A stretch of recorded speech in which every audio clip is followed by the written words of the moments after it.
What is up, everyone? Welcome to the FAA podcast. Colin Schultz be on shortly, our resident Patriots fan, as we talk Patriots Eagles offseason recaps. But pretty short show otherwise. We have UFL Week 9 to talk about. Really, barely any news. Nothing really went down Memorial Day weekend. Everyone was enjoying their weekend there, but let's get to it here. UFL Week 9. We had the Battlehawks on Friday completely dominating the San Antonio Brahmas, locking San Antonio into the number one pick in the 2025 UFL draft there. Max Duggan was fantastic, 70.6%, 133, a touchdown. Brandon Silver spelled him in the second half, and he was just as good, 70%, 100 yards and a touchdown. Kellen Mond, it wasn't the greatest, but he got back in the helm in this game, 53.8%, 103, 4 carries, 20 yards, had some decent throws for sure, but not close enough there. Jashawn Corbin led the game in rushing. Pretty solid night for him. 85 yards on 14 carries, touchdown and a fumble. Also had a 6-yard reception there. Wide receiver Ja'Cour Pearson for the Battlehawks. He led the game in receiving, caught 6 of his 9 targets for 71 yards. Defensively, I got to go with the touchdown score here. St. Louis corner Micah Abraham, fantastic game. 5 tackles, 2 solos, forced fumble, and he picked that ball up, ran it 70 yards to the house. Excellent play by Micah Abraham there, getting coached by his father, Donnie Abraham, the defensive coordinator there for St. Louis. Battlehawks minus 7.5 covered, over 40.5 hits, easily 52 in that game. On Saturday, we had a doubleheader. Stallions 26-22 over the Panthers. Jamar Smith was absolutely lights out.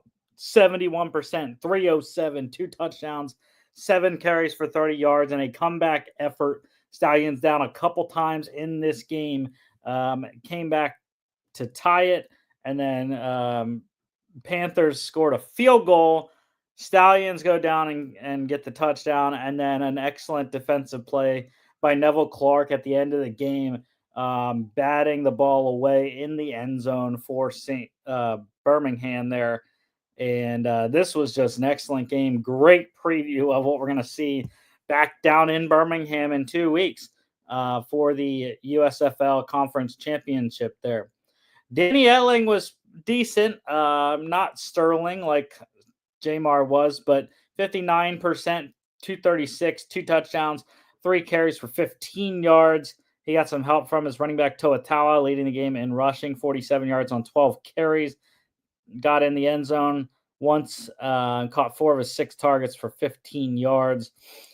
One big issue for Birmingham, they really couldn't run the ball. Jamar Smith was their leading rusher with 30 yards. Larry Roundtree, their leading non-rusher with just 21 yards, or leading non-QB rusher, just 21 yards there on his 3 carries. Did score twice, though, on those 3 carries. Also had a 4-yard reception added on top as well.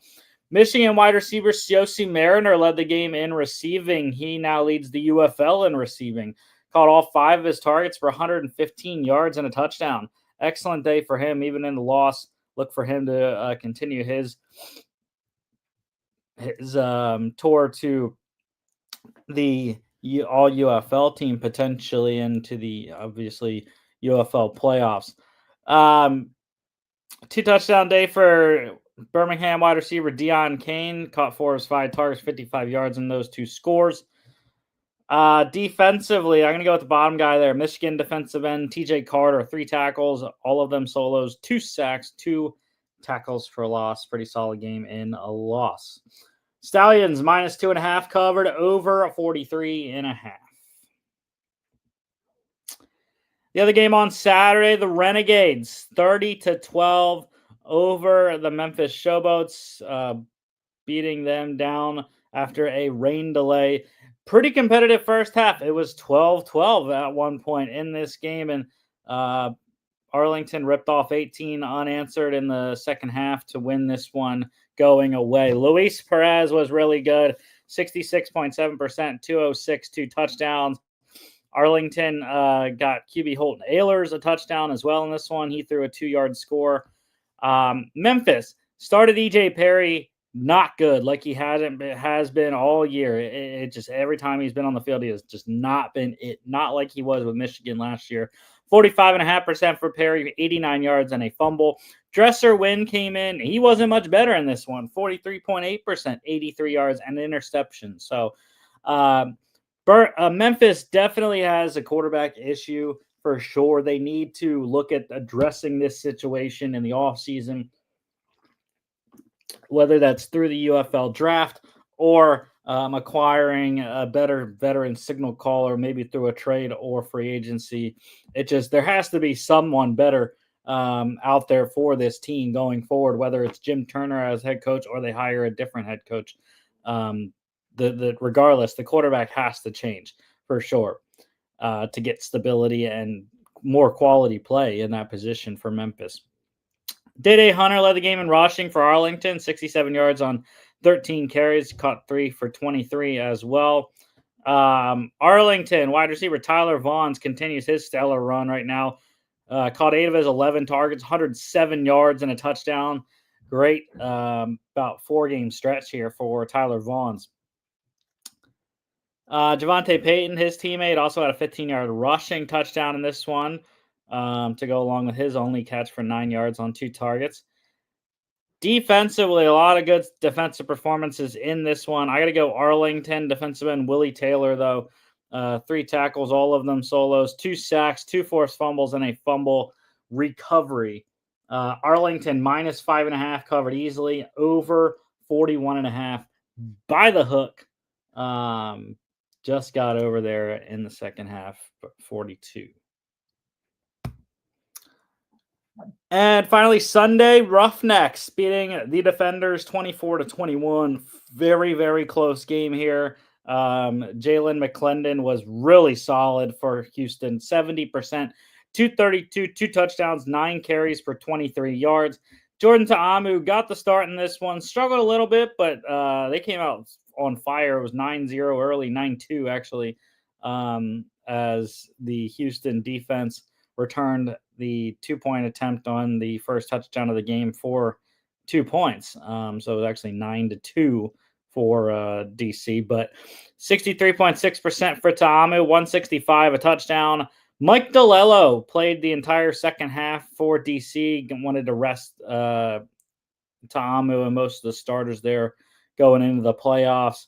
DeLello, I was impressed. 58.6%. That's not great, but 206 yards, touchdown, led this DC team down the field, got the score that they needed at the end, just were unable to come up with the 3-point conversion to tie the game. And obviously, 3 seconds left was not close to enough time to have a chance at a game-tying field goal there at the end, even though they did, I believe they did convert the 4th and 12. But Chris Rowland on the 3-point conversion, just 1 yard short. I hated it. They threw it short of the end zone. I don't understand that unless you have a clearly schemed open play. It just doesn't make sense to me to throw it short of the end zone on the potential game-tying play there. What up, Colin? Hey, Rusty. How's it going, man? Can you hear me? Good. Yes, sir. Yes, sir. Just finishing up UFL Week 9 here. Cool. Got Lorenzo Lingard. He led the game in rushing here. 8 carries, 80 yards, ridiculous 10 yards per carry there. A couple big runs. Touchdown, caught a 3-yard ball as well. How about the ridiculous receiving stats in this one? Justin Hall for Houston, 10 of his 13 targets he caught for 126 yards. Cornell Powell continues to be a monster this year. 13 targets, caught 8 for 104 and 2 touchdowns. Double-digit targets also for DC's Chris Rowland, 10, caught 7 of those for 76. 2-touchdown day also for Houston wide receiver Kiki Chisholm as well. And then I got to mention Javon Antonio as well. Unfortunately, caught 2 catches for 24 yards on 3 targets, but he fumbled both, which is wild. I forgot to put Jalen McClendon also had a fumble there at the end. Why DC had a chance in this one. But yeah, Javon Antonio, it was a very sad day for him. Terrell Owens was in the house in Houston to watch Javon Antonio because he's been mentoring him. And it's terrible. TO's in the house for you, and you put both of your catches on the ground. That's tough. Defensively, I am going to go with another guy that's been on fire the last couple of weeks. Defense tackle Joe Wallace, 4 tackles, 3 solos, 1 sack, 2 tackles for loss. Roughnecks plus 4.5 went outright under 46.5, the only under of the weekend, but that was also very much the highest total of the weekend. All right. Nothing breaking news. There's literally only one thing to talk about in the NFL in all of the football so far. Like I said, Memorial Day weekend, everyone was relaxing and enjoying, and they didn't do anything. So just today, the Lions getting some defensive depth. They signed Broncos linebacker Zach Cunningham, former Texan and Eagles linebacker as well there. So some depth for Detroit defensively. All right, let's get into the Patriots Eagles offseason recaps here. Start off, I forgot to change the name on there. Of course I did. Anyways, the logo's right. The logo's right. That's all that matters. So losses wise for New England, QB Jacoby Brissett went to the Cardinals. They traded QB Joe Milton to the Cowboys. Running back to Michael Hasty, a free agent still, as is center David Andrews. Offensive tackle Chuck Okorafor went to the Jets. Traded defensive tackle Devon Gottschall to the Saints. Edge rusher Dietrich Wise went to the Commanders. Edge O'Shane Zimenez, linebacker Jawan Bentley, and linebacker Sione Takitaki, all free agents still. Linebacker Curtis Jacobs went to the Titans. Corner Jonathan Jones to the Commanders. Kicker Joey Sly to the Titans. And long snapper Joe Cardona stayed in the division, went to the Dolphins. Any major losses there for you, Colin? Yeah, I mean, a couple. I think David Andrews, longtime center for the Pats. I feel like in the last couple of years, he's really been battling injuries. And, I think it's more so like a retirement thing than really, I don't really foresee anyone picking him up as a free agent. I think that's kind of the big one, that kind of left us with a little bit of a hole there. But again, with kind of how his injury history had been in the past couple of years and his age, they were kind of, it was starting to really become a problem anyway, where they were having to fill it when he was out. So that was kind of the big one. Jonathan Jones, again, another longtime Patriot. That one was kind of a bummer, but I feel like between him and I think Jawan Bentley were the two other ones I was bummed about, but when we get into free agents, it's like we kind of filled their spots, So I feel better. I feel okay. It sucks to see those guys go. I hope Jawan Bentley finds a new team, but and Jonathan Jones, I'll be rooting for him. So I think those three are the main ones that I, bummed about. But again, I'm not. A lot of those guys were kind of older and had been with the team for a while, and again, it's there's hope for the guys that are replacing them and whatnot. Yeah, I got you. I think potentially, Jacoby Brissett, obviously, it's a good mentor, veteran QB to lean on there for Drake May, but that's true. Yeah, like you said, not a ton of losses other than maybe Jonathan Jones. No, I know, quick. I know people. I was kind of bummed about the whole Joe Milton trade. I think a lot of people had inflated his value. I don't really see the point in. I honestly would have just preferred they keep him and hold on to him. But again, he wasn't going to see the field much anyway. So I guess that was another in Patriots fandom. That was a big deal, I guess, more so than to other people. But yeah. All right. Additions. QB Josh Dobbs from the 49ers, running back Travion Williams from the Bengals, wide receivers Mac Hollins and Stephon Diggs from the Bills and the Texans, tight end Austin Hooper, they re-signed. Got offensive tackle Morgan Moses and center Wes Schweitzer, both from the Jets. I also don't know why Over the Cap didn't have Garrett Bradbury listed anywhere, either under the Vikings losses or the Patriots ads. So they got center Garrett Bradbury to fill in for David Andrews, the center position as well from the Vikings. Defensive tackle Kyrus Tonga from the Cards, defensive tackle Milton Williams from the Eagles, edge rusher Kayvon Chason and Harold Landry from the Raiders and the Titans. Linebackers Christian Ellis, Robert Spillane, and Jack Gibbons. The re-signed Ellis got Spillane from the Raiders and Gibbons from the Titans. Got corner Carlton Davis from the Lions, corner Alex Austin they re-signed, and they signed safety Marcus Epps from the Raiders. It's interesting. A lot of Raiders flavor for some reason. Did they like sign? I don't know what the connection is there. Yeah, I don't know. I'm trying to really think. I mean, if you count McDaniels as the Raiders connection, but that obvious, again, I think that was more of a joke. That was a sour ending there. So I again, other than that, I don't really know. But yeah, a couple Raiders. Spillane was a big one. And again, that's kind of like I was talking about, right? With Spillane, kind of, when they got Spillane, it was pretty obvious that they couldn't really keep both him and Bentley. They kind of were, redundant in that way. So I think that's an upgrade. I think the defense is the big thing in free agency, especially. They kind of added guys at all sorts of different phases, right? The edge rushers with Landry and Chason. The secondary, they got Carlton Davis. Again, like I said, kind of the replacement for Jonathan Jones, the guy kind of opposite of Christian Gonzalez. And Milton Williams to fill to kind of fill that interior role next to why am I blanking on his name? Christian Barmore, yeah, who's coming back. So, yeah, I like what they did defensively. Sorry, I kind of just took this and ran with it. But no, you're good. You're good. It's your team, man. Yeah.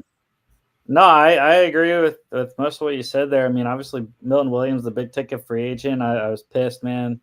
Panthers were in that one, and they were outbid them. Kind of at the 11th hour, right? Almost like yeah. Yeah, like it was reported that he was going to the Panthers, basically, wasn't it?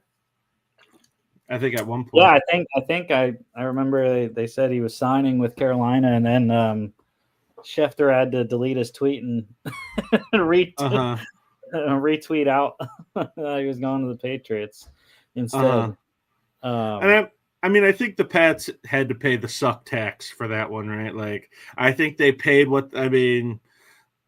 I think they just paid whatever they could to get him. I mean, he was kind of the marquee guy, right? After a lot of the especially, after kind of most of the other offensive big ticket guys had signed like right before free agency started. So, but yeah, that was a big one for us.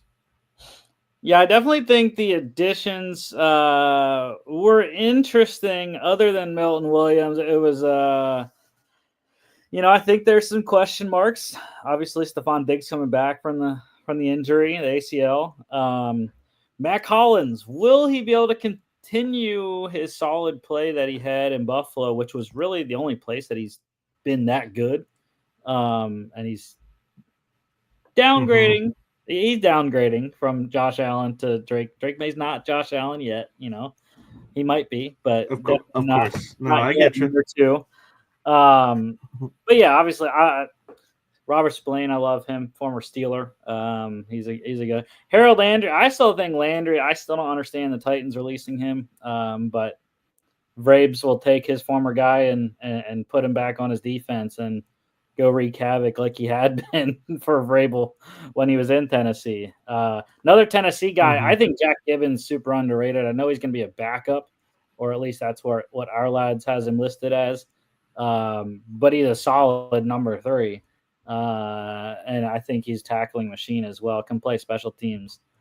But yeah, that's kind of what I got for the additions there.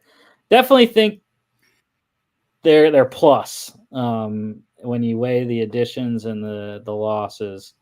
I definitely think it's a net add. Oh, big time. I think especially defensively, right? Like I said, like I think they have the potential to have an elite defense this year. I really do. I think that their secondary, I think, can be really good.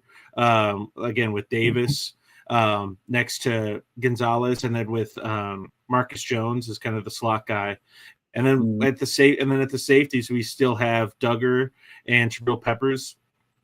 So I think the secondary is awesome. Linebackers, like you said, talked about Spillane and Gibbons and Ellis coming back. And now I think the biggest question mark is just whether or not those edge guys between, Landry and, Chesson, who's new, but then also, again, some of the other guys that we still have, like Keon White and whatnot, whether those guys can really, get pressure on the quarterback, right? I think that's the biggest question mark defensively. Offensively, we'll see. Again, I think that was more of the draft where we filled in a lot of those holes, but and like you were talking about with Matt Collins, I think the question for him is whether he'll make the roster. Honestly, they've got a lot of like kind of middling guys at wide receiver this year, so we'll have to see if he makes it. I hope he does, but again, there's like a lot of guys kind of in his level on this roster, so it'll be interesting to see kind of what they do. He's listed as a starter right now on our lads, so I think they didn't pay him what they did to not get him on the roster. I think definitely, like you said, there's some interesting guys that will not make it, but talk more about that later on the road when we do our season previews. All right, let's talk about the draft now. I know you're cutting out there. First round. Hey, sorry, I turned my camera off. Hopefully that works better. Yeah, I know. I got you.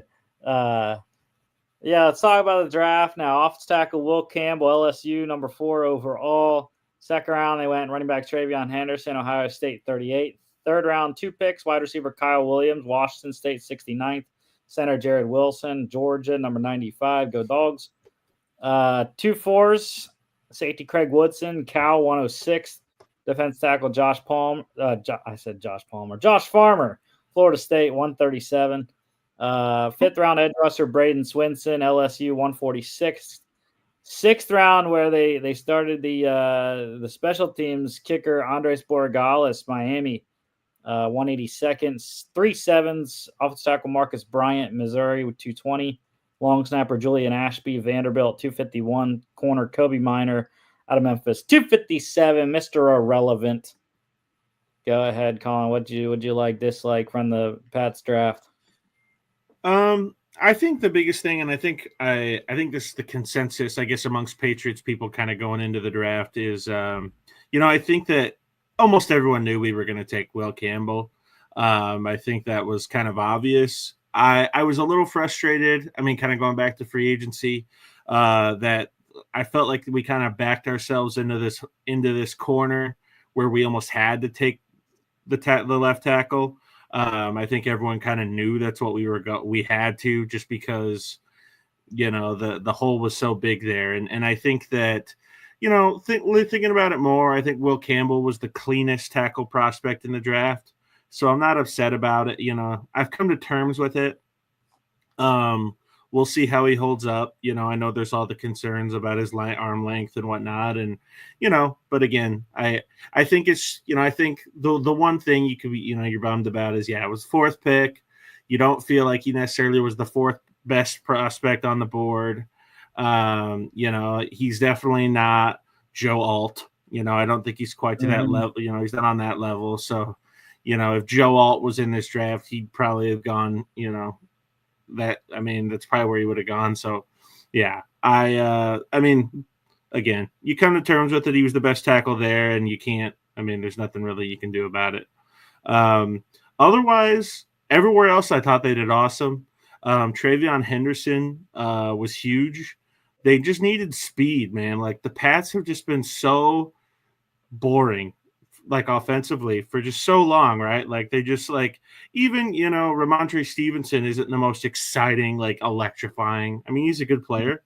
Not he doesn't pop off the screen. And I think the Patriots offense has needed for some time some guys who might pop off the screen. So that was a big one. Hopefully, he can be really big, a weapon out of the backfield, in the passing game. I think that'll be where he's kind of the biggest utility, right? We're gonna have to figure out the pecking order, between again all those receivers I mentioned earlier, and now you add Henderson to it. Antonio Gibson still is there, so that'll be kind of weird, but I'm excited to get Henderson.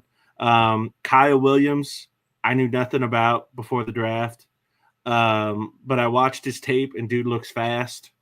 Afterwards, or at least I watched his highlights. I shouldn't say I cut a lot of tape, but the highlights he looks fast, which again is something that was exciting.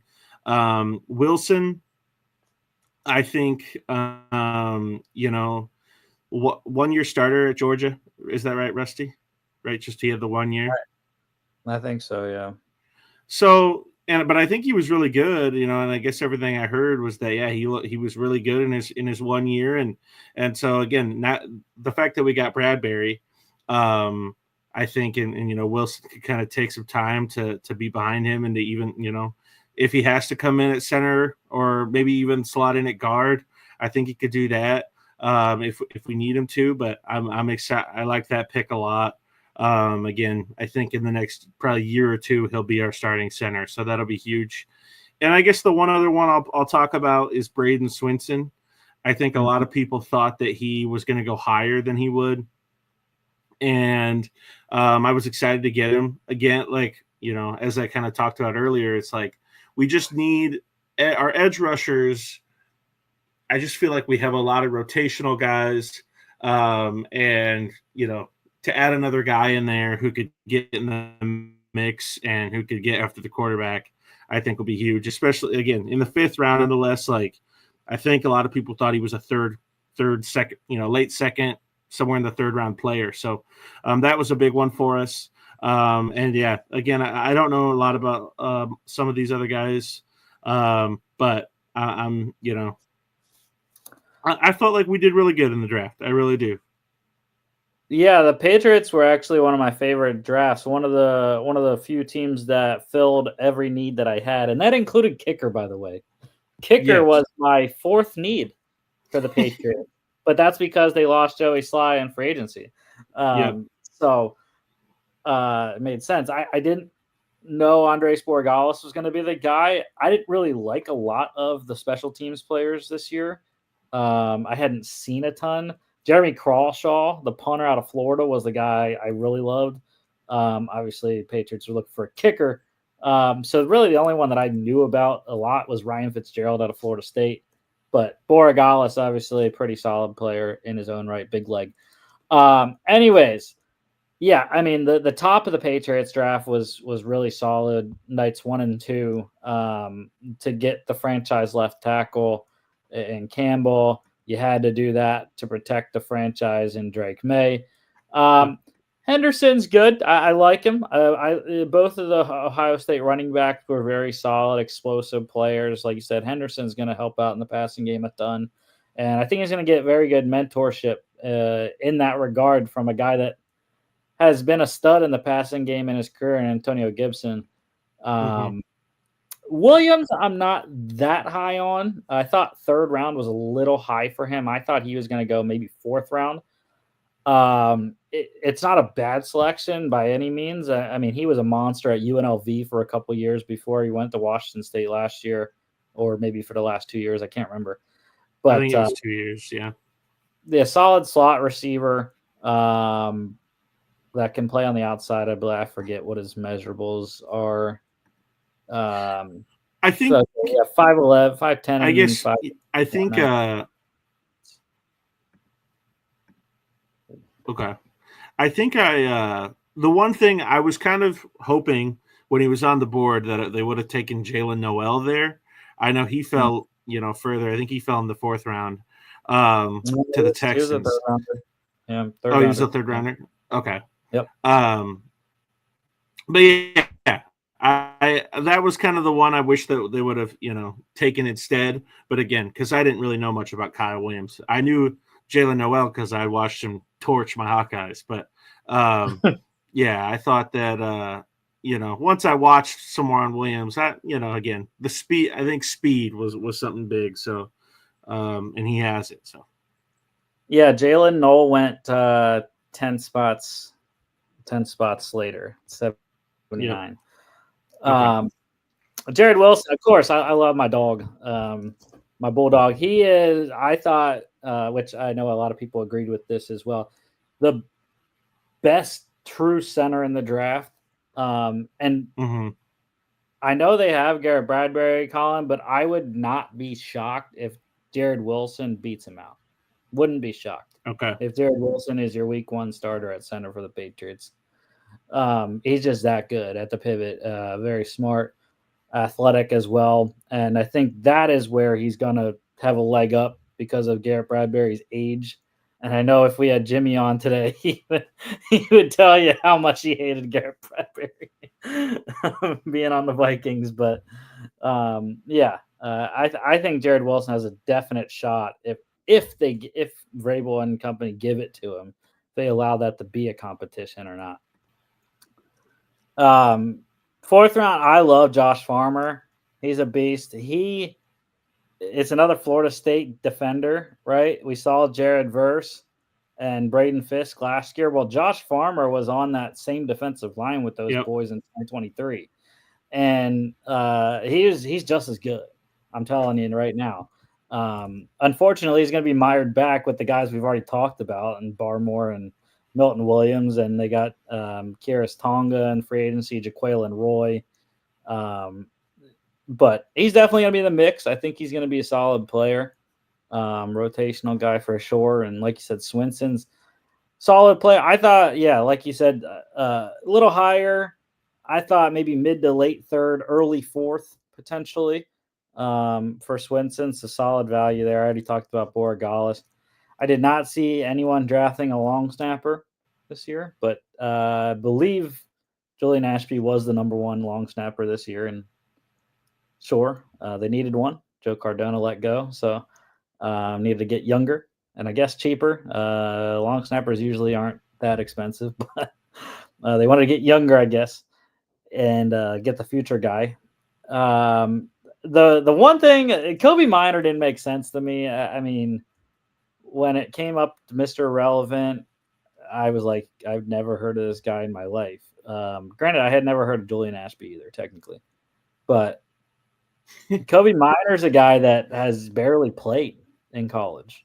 That's what I listened to Daniel Jeremiah talk about him at the end of the draft there on NFL Network, and he's like, he barely played like in college. So he's a big unknown, obviously is a massive uphill climb.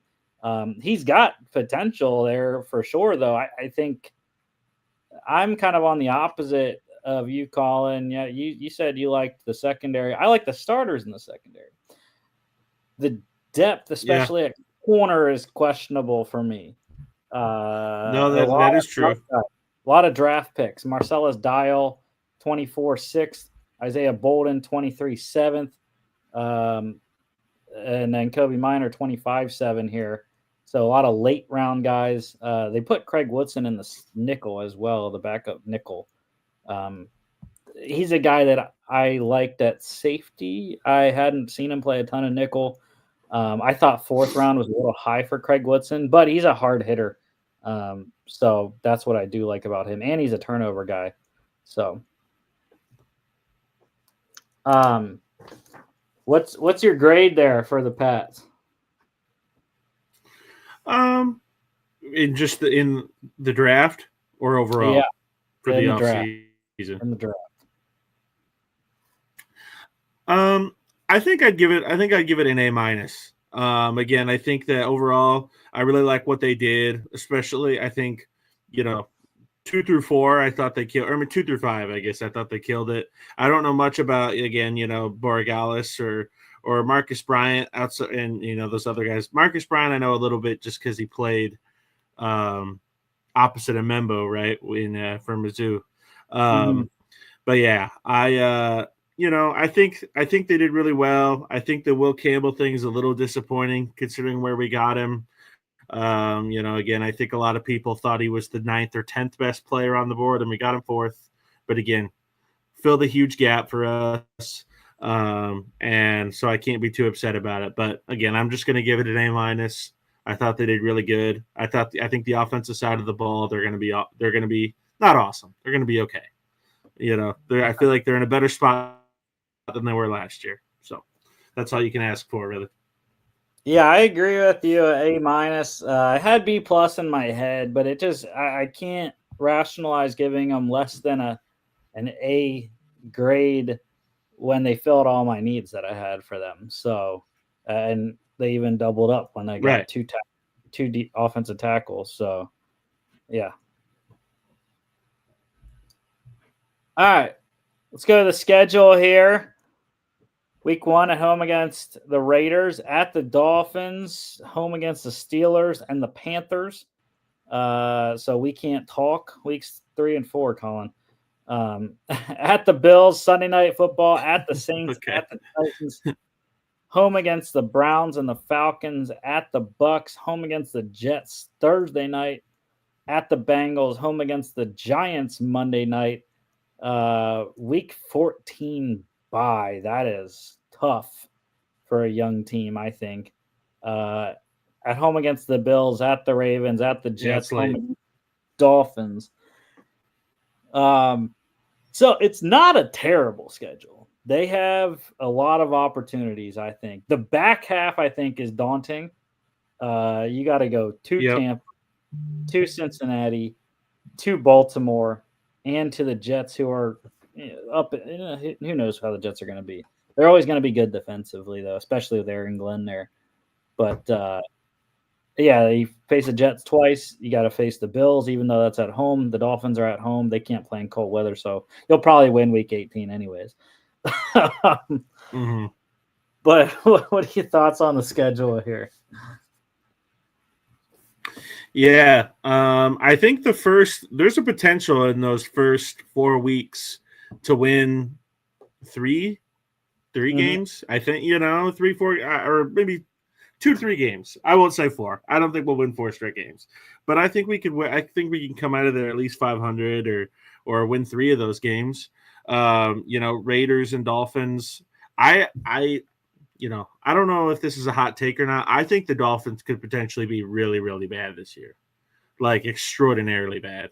So I think that I could see them beating the Dolphins and again the Raiders, but you never know. I saw someone I think tweeted. I think it's a guy who does a lot for the Patriots or does a lot of media guy who covers the Patriots, talked about how the Patriots were favored in no games last year, but this year they're favored in 11. So I don't think we're quite. I don't think we're quite to that level. I think that we might temper those expectations a little bit, but yeah, I think that again those first 4 games and even that first half, like weeks 1 through 9, at Bills is the really tough one.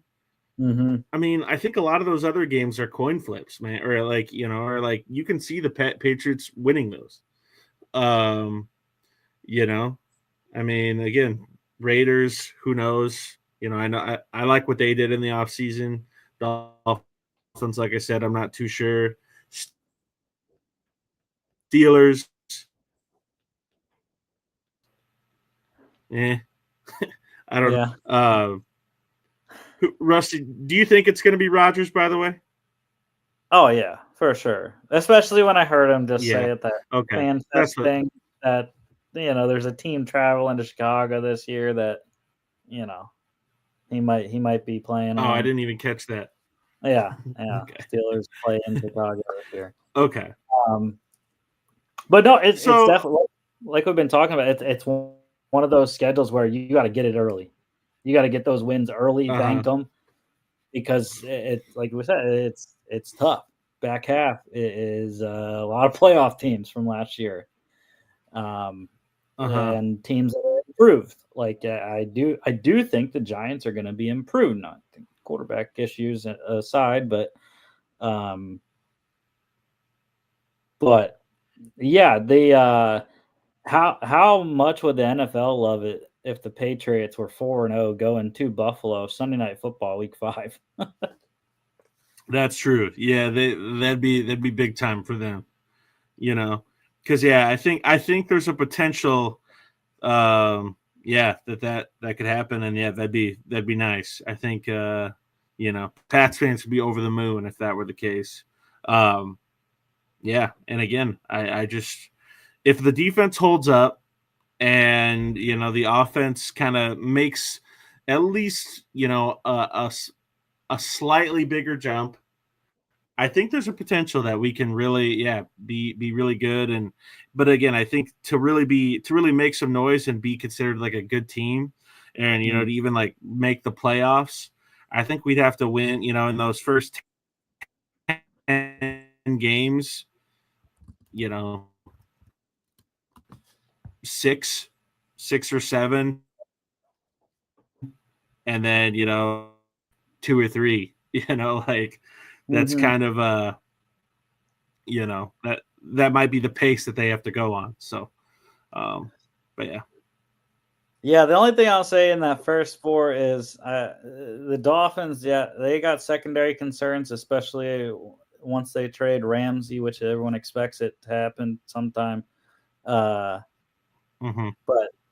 the Patriots have history against them. They have been very, very bad in Miami for years. Yeah, so no, that's true. That's a big, and it's hot. It's a September game in Miami. So that's all I'll say on that one. And it's got some good flavor to it. And I was actually shocked how many primetime games Patriots got. 3. I was very surprised. I know, and I mean, again, I don't think that Giants one's kind of weird. Considering off where they were coming, they're not. I don't think people are super like in love with either of these teams. But yeah, that's kind of a weird one. I'm shocked. Like even if like the Bengals wasn't, one, or I guess, or the Ravens maybe, but yeah, I don't know. It'll still be fun, to see us on prime time. But last year I think we had 1 primetime game. So yeah, I don't remember when they start flexing, but the Giants one's a key, a prime candidate to get flexed out for sure. That's what I was thinking too. Yeah. Once again, forgot to change the name, but Eagles off season here. A lot of movement. I don't know if there was any team that had as much movement as Philadelphia did. Maybe the Texans, but which is funny because I forgot to change the name from the Texans. Losses, though, this is a ridiculous list. Quarterback Kenny Pickett traded to Cleveland. Quarterback Ian Book's a free agent. Running back Kenneth Gainwell went to the Steelers. Wide receiver Paris Campbell to the Cowboys. Wide receiver Britton Covey to the Rams. Tight end CJ Uzama is a free agent, as is offensive tackle Raven Clark. Offensive tackle Fred Johnson went to the Jags. Guard Mekhi Becton to the Chargers. Center Nick Gates is a free agent. D tackle Milton Williams went to the Patriots. Edge rusher Josh Sweat to the Cardinals. Edge Brandon Graham retired. Linebacker Oren Burks to the Bengals. Corner Avante Maddox to the Lions. Corner Isaiah Rodgers to the Vikings. Safety C.J. Gardner-Johnson traded to the Texans, and long snapper Rick Lovato is a free agent. Yeah, similar to the Patriots, really. It's kind of funny how we've been doing these teams, and they're actually similar most of the time so far that we've been recapping the off seasons. The Eagles really didn't lose a ton in terms of high value. Milton Williams and Josh Sweat, I know, were the big ticket free agents, but there are question marks for both. They both have never been full-time starters because of how much Philadelphia rotates. So that's what I will say about those. That's all I'll say about those guys. Love them. Happy Sweat's going to play for Jonathan Gannon again. The secondary ones, I wasn't. They also, corner Darius Slay went to the Steelers as well. Over the Cap's got to get their crap together, man. They're missing some people. The biggest one I think was Gardner Johnson. I didn't really understand the trade. He had played well last year in his second stint in Philadelphia, but the Eagles wanted to give their young guys some run there with Reed Blankenship, and I'm blanking on every single other safety that we have for some reason. Sidney Brown, yeah. And of course they drafted one also. So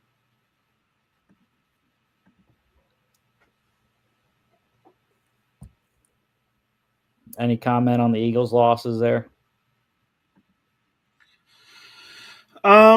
Yeah, I mean, it was good to get Milton Williams, but I think that was kind of one, right, where they've paid a lot of their guys, the Eagles have, and so I think that, I think at some point they had to lose somebody.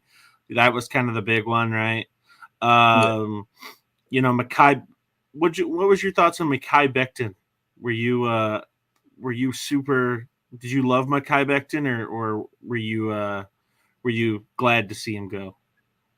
I mean, I think he was a product of Jeff Stoutland University.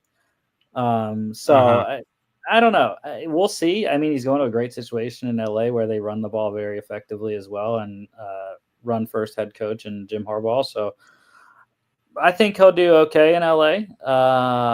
But the Eagles, as long as they have Jeff Stoutland, I mean, they're going to get the best. They're going to be fine coaching in the NFL. So, right. Yeah. No, that's very true. I think those were, and again, you kind of touched on Josh Sweat, right? But yeah, those were kind of the big ones. But again, it's like they still have so many other guys still that you're not too bummed, not too worried about it. So, yeah, I think Brandon Graham retiring is a big one too, just leadership wise. He's been there a long time. Yeah, but I think there has been kind of a changing of the guard where it used to be a lot of defensive leaders, and now it's a lot more offensive leaders with Lane Johnson and Jordan Mailata and Jalen Hurts. Those are kind of the leaders now, as Jason Kelsey retired last year, Brandon Graham this year. So it's kind of changing of the guard into some of the younger guys getting leadership roles, which I like. And obviously Saquon as well. Stepped into a leadership role day one last year. So, all right.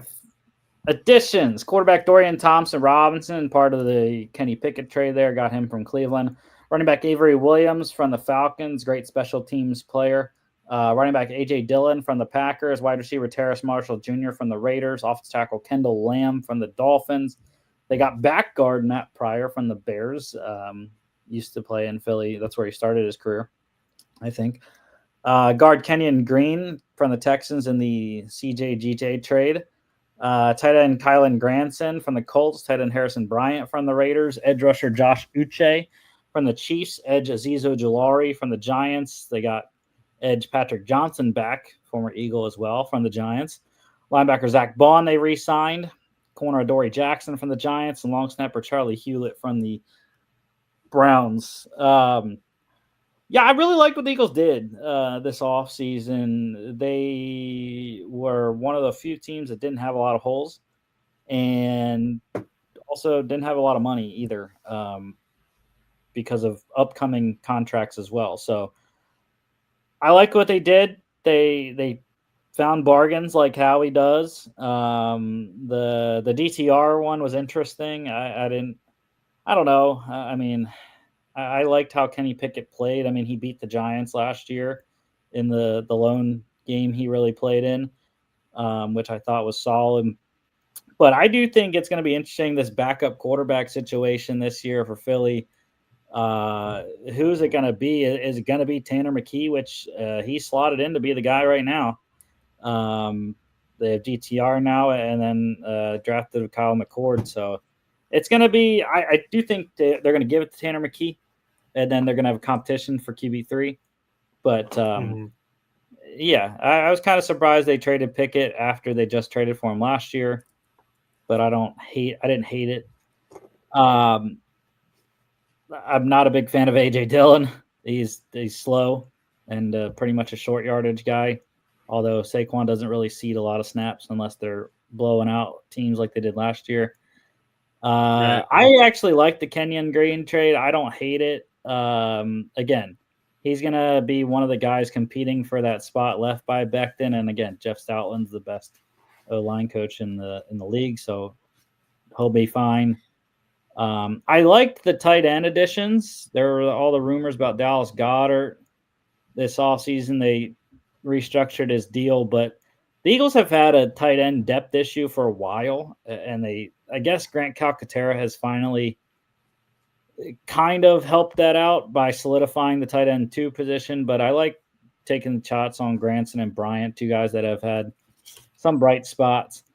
What I want to talk about most, though, is the defensive additions. I absolutely love what they did in free agency defensively to add more pieces to the front. Uche, I love. My boy Ojulari, former Georgia Bulldog, absolutely love. And Patrick Johnson, get him back. He had been a great rotational piece for the Eagles before leaving last year.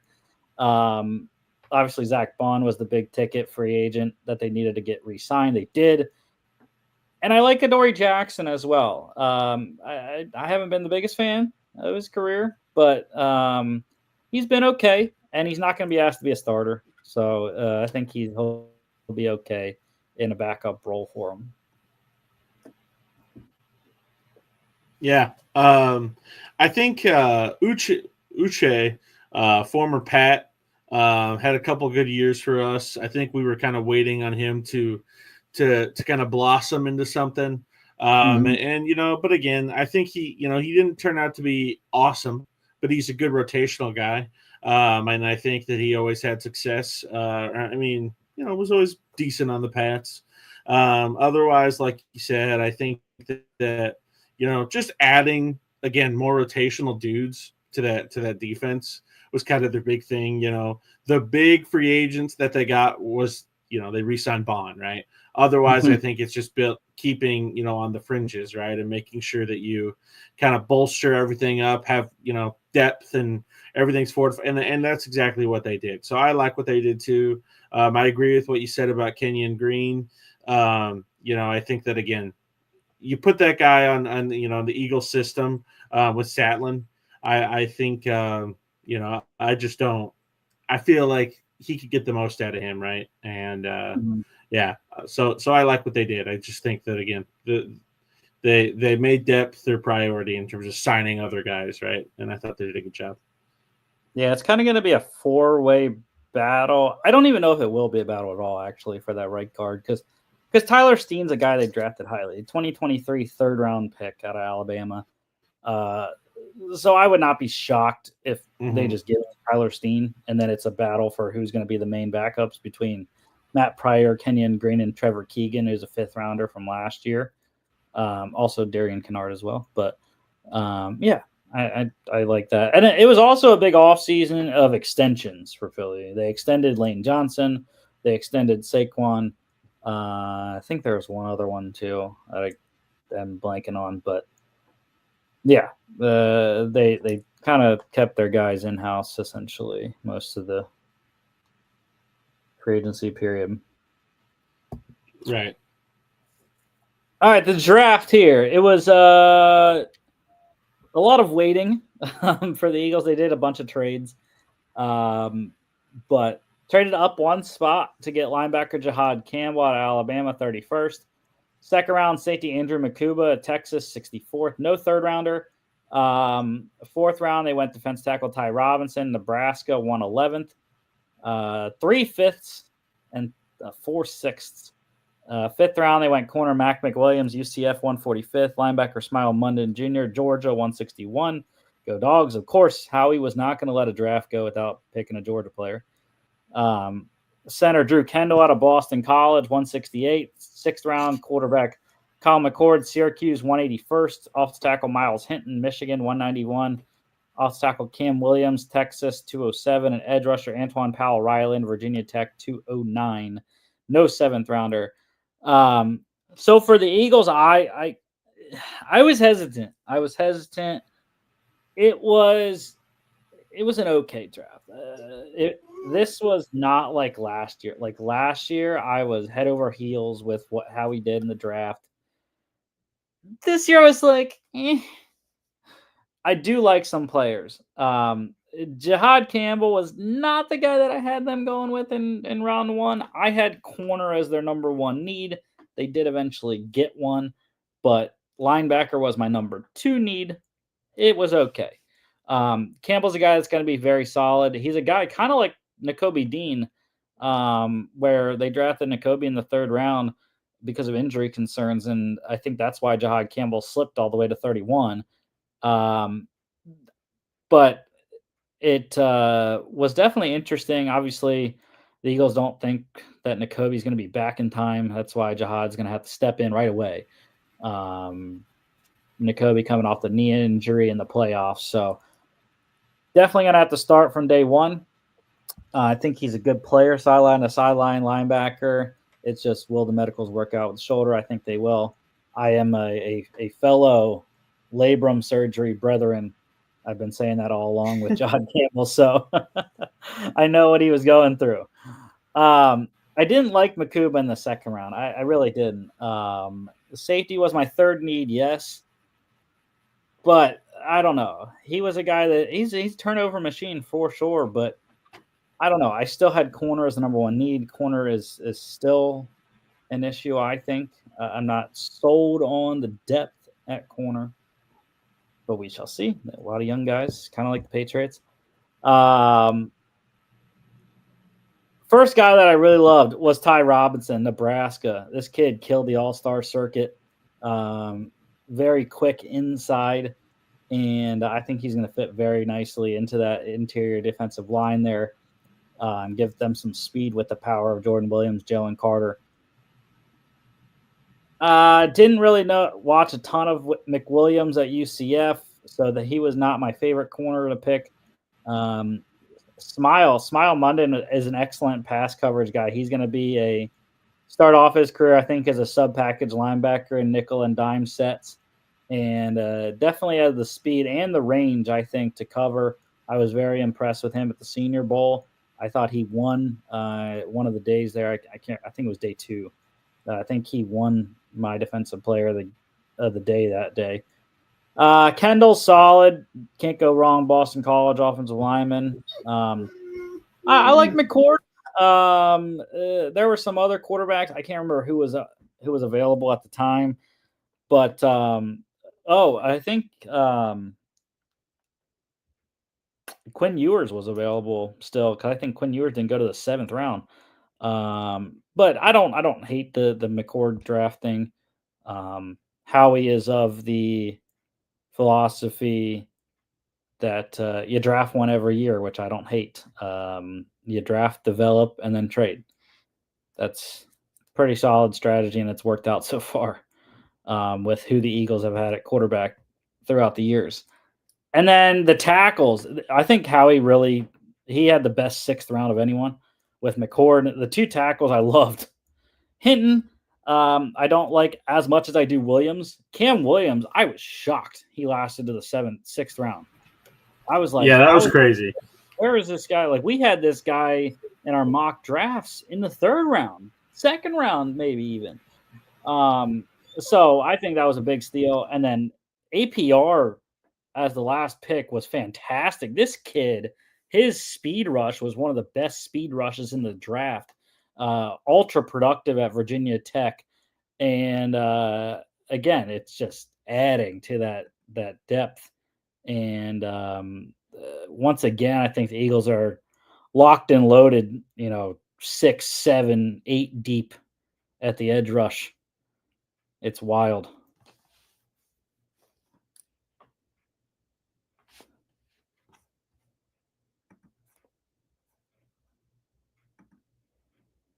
Anything else you got on the Eagles draft? Sorry, I didn't realize I muted. I've got my dog in here, so he was whining. I didn't know if you could hear him. But anyway, yeah, I think. I mean, again, I didn't know about a lot of these guys. Honestly, I knew about Cameron Williams. I think a lot of people thought, again, like you said, thought he'd be a third rounder again.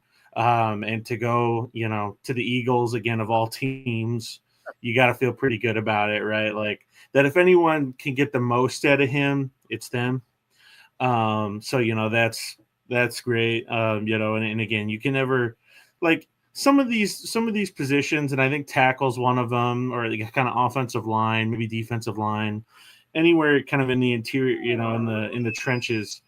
It's like, sorry if you heard him, he just yawned. You go with these dart throws, and you never know if they work out. And if they do, like, it's awesome, right? So, I mean, I think that was kind of a big one. Jihad Campbell, right? And again, I mean, really, the first 5 picks are all defensive players. So again, I think it just kind of goes to kind of the point we made in free agency, right? Is maybe none of these guys are star players or studs, but if they are real contributors in kind of that system that they already have with all the studs that they already have, I think that's really what that's what you need, right? And that's kind of the big thing. And so, yeah, I think that, again, on offense, they're still going to be awesome with all the guys they have, but then to have all that depth and kind of versatility on defense, I think that's the main takeaway I had from all this. Yeah, the biggest issue was, so I had 2 needs left on the board for Philly. Granted, they were my last 2, and I had like I did for most teams, I had 8 needs total, which again, it's just nitpicky once it gets to like 5, the 5th need for most teams, and it was for the Eagles too. But wide receiver and punter were my 7th and 8th needs. Punter is not that big of an issue. Braden Mann has been solid. I just, I wanted Jeremy Crawshaw. So that was my issue there. But wide receiver, I still think is a big issue for Philadelphia. They have not been able to find that consistent wide receiver 3. And they still have Jahan Dotson, which they paid a hefty price, a 3rd-round pick for him. He didn't do much last year. But I don't know if they're hoping that a full year in the system will get him up to speed more. I mean, he's a talented player, former 1st-round pick. So I guess that's what they're looking at. Or maybe they think Johnny Wilson or Anais Smith will take the next step in year 2. I don't know. I don't know where that wide receiver 3 is going to go this year.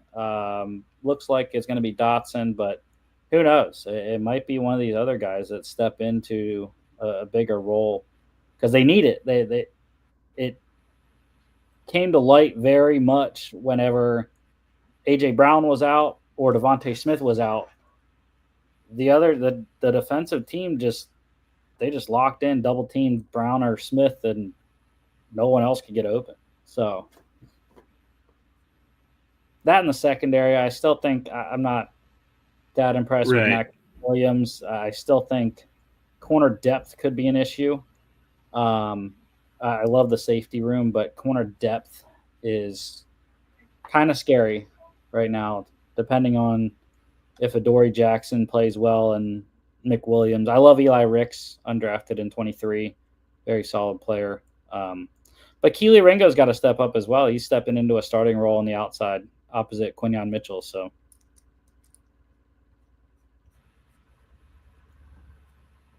all right. Eagles draft. I forgot about him. Yeah. Eagles draft. I think I am going to go with a B plus. It might be a little bit of a homer upcharge there, but again, I really like Ty Robinson. Smile Munnen's solid, but the 6th round, I think he's found 4 really good players, and then you add Campbell on top of that. I think those 5 are my favorite, or those 6 or 7 guys are my favorite players that they got in this one.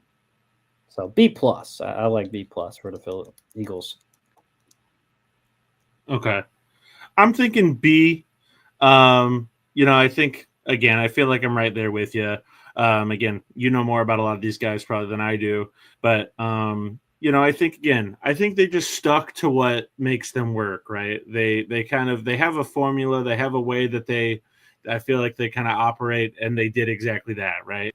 I think that they just, again, I think they filled in a lot of holes and a lot of needs, and at least giving guys like, when you start getting to like the 6th and 7th round,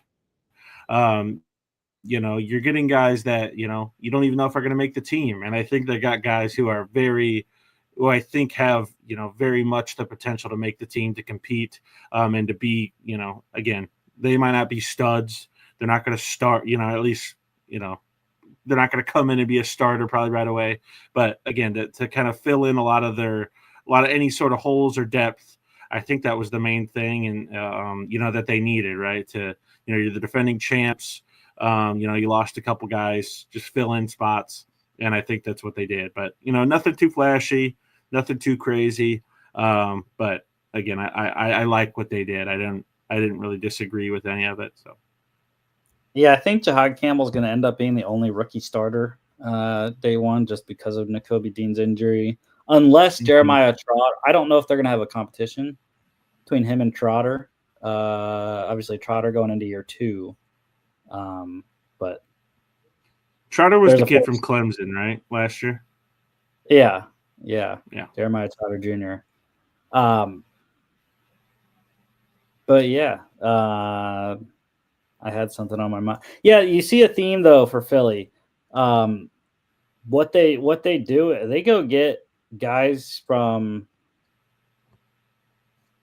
the Power 4, and they go get guys most of the time from the top conferences, i.e. the SEC and the Big Ten, which is what you see here. Yep. Alabama, Texas, Georgia, Texas again, all SEC. You got Michigan, Nebraska in there as the Big Ten, and then you got some ACC flavor in Virginia Tech, Syracuse, Boston College, and then one Big 12 guy in UCF, Mac McWilliams. So they don't really take chances on a lot of those small school or G6 guys that may or may not work out, because obviously it makes sense when you think about it. I mean, the guys from the best schools are the guys that probably should be good in the NFL. So I don't know. Maybe Howie's onto something. And a lot of those guys too, even if they didn't produce as much in college, were obviously big time athletes coming out of high school, are obviously, big time players, and have the skill set that maybe just wasn't tapped into as much. Again, being surrounded by other guys who were awesome, just as good or just better. Right. But yeah, I think anytime you could taking swings on, these guys from the big, schools, again, in that 6th round, you see Michigan, Texas, VTech at, and I guess Syracuse too, but again, I think those are big, that I think that those tend to yield more success, really. Mm-hmm. Yeah. All right, finally the Eagles' schedule here. They open the season Thursday night with the Cowboys in Philly, at the Chiefs, at home against the Rams, at the Bucks, home against the Broncos, at the Giants Thursday night, at the Vikings, home against the Giants. A nice Week 9 bye. I love having bye right in the middle of the year, weeks 8 to 10. At the Packers Monday night, home against the Lions Sunday night, at the Cowboys, home against the Bears on Black Friday, at the Chargers Monday night, home against the Raiders, at the Commanders on a Saturday, at the Bills, home against the Commanders. This is a very difficult schedule. It is wild, especially the start. The first 5 weeks are ridiculous. However, I think people are putting too much into that. I think the Eagles more than likely go at the very worst 3-2, if not 4-1, because I think they're going to beat the Cowboys. I think they're going to beat the Chiefs. They have a good chance at beating the Rams. And they, I think, could beat the Broncos as well. The Bucks is the one I would say. The Bucks and the Broncos are the two I would say I fear the most because of their defenses. And the Eagles, I don't know why they have not played well against the Bucks, especially in the last couple of years. So they just cannot play in Tampa. But I think if they can get out of that first 5 at 3-2 or better, I think that'll be a win. And then, they get the nice game at the Giants on a Thursday. And they got to play in Minnesota. It's a tough one. Who knows how the Vikings are going to be? Obviously, there's going to be a lot of momentum and commotion. I love that they're getting rest before going to Green Bay for a Monday night game. There's going to be animosity. I mean, how many times are the Eagles going to tush push in Lambeau? I mean, that's going to be the storyline going in there. Because of what the Packers tried to do, getting it banned. They lost, funnily enough, about the exact same score that they lost to the Eagles in the playoffs, 22-10. But yeah, it's tough also. Then they get a short week going to or coming home, and the Lions are waiting for them, Sunday Night Football. And then they got to go all the way back to Dallas. That's one thing I also noticed about the Eagles schedule. It's very difficult travel. It's back and forth for most of the season, home and away, home and away. And then they get 2 stints of away games back to back. But that back half is just tough because of all the time changes. I mean, you got Monday night, Sunday night, regular game, but that's Central Time in Dallas. You come home on Black Friday, a short week against Chicago. And then you got to go all the way to LA on a Monday, which nicely you get, a big rest on that one. And then you got at the Commanders on a Saturday. So it's a lot of moving parts in terms of when are we even playing on the weeks 10 through 16. Right. So, yeah, it's going to be interesting to see how they deal with that. But it's not an easy schedule by any means. And I wouldn't be shocked if the Eagles lose the division to Washington just because of the schedule. I haven't looked at Washington's schedule yet, but yeah, I mean, I think that, you mentioned kind of those first couple. I think those last 3 are crazy too. To get the Commanders kind of 16 and 18, and then sandwich that with the Bills in between, But you never know. I guess that's kind of around the time when maybe some of these teams, maybe the Commanders have won 14 games. And maybe they don't need to play for week 18 or, same with the Bills, right? Maybe they, are stuck in whatever seed they're in and they don't get, again, 17, 18, right, are kind of the main weeks where you see stuff like that. But I get, but I think, that's crazy to kind of have the Commanders at the end kind of loaded like that. But this schedule, it's like everywhere you look, it's like, it's crazy. There's not a lot of teams where you're like, wow, that's an easy one. Or I guess the Giants maybe, or at least maybe the easiest.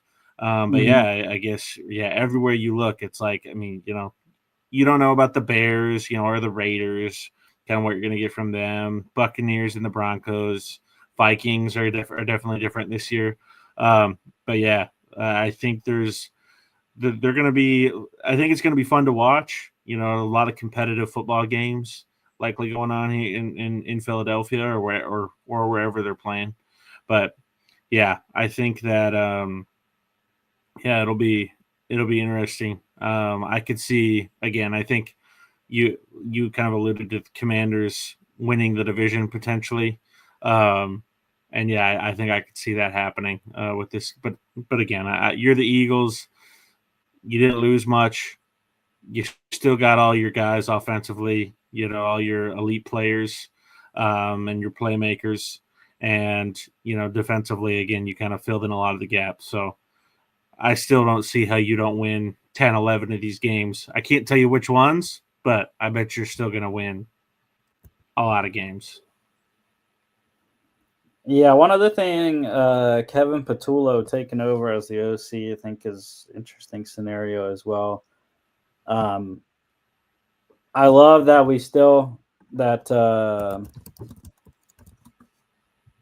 Vic Fangio is not going anywhere. He doesn't want to be a head coach again. He loves being in Philadelphia by his family, so I love that he's not going anywhere. He's going to continue to coach those boys up on defense very well. But yeah, I think they could get back to 11, 12 wins, but it's going to be a struggle to get there with who they got to play. And I think they should be able to sweep the Giants and the Cowboys. I think those are two teams. I think they will sweep those two. If they can get a split with Washington, that gets you already to 5 wins. So to find, 6, 7, 8, 9 more wins, sure. I don't know. But we'll do that. We'll talk about records much later in the offseason, a couple months from now. Yeah. All right, that is the show for today. Next week, it will be UFL playoff week. We'll have USFL and XFL conference championships next weekend. We'll get you all your game recaps from UFL week 10. And we'll continue our off-season recaps with the Raiders and the Commanders, who we were talking a lot about there at the end. Make sure to catch us on Friday. We got the Bills and the Browns off-season recap, so that'll be interesting. I know for you, Colin, for the Bills, see what they did and everything. But yeah, don't forget to follow us on all our social media at FAA Podcast, Instagram and X, FAA_bets on X as well. FAApodcast.com is our website. Check us out here on YouTube, Facebook, and Instagram, as well as Spotify, Apple Podcast, iHeartRadio, and TikTok at FAA.podcast. And we will see y'all back on Football Friday.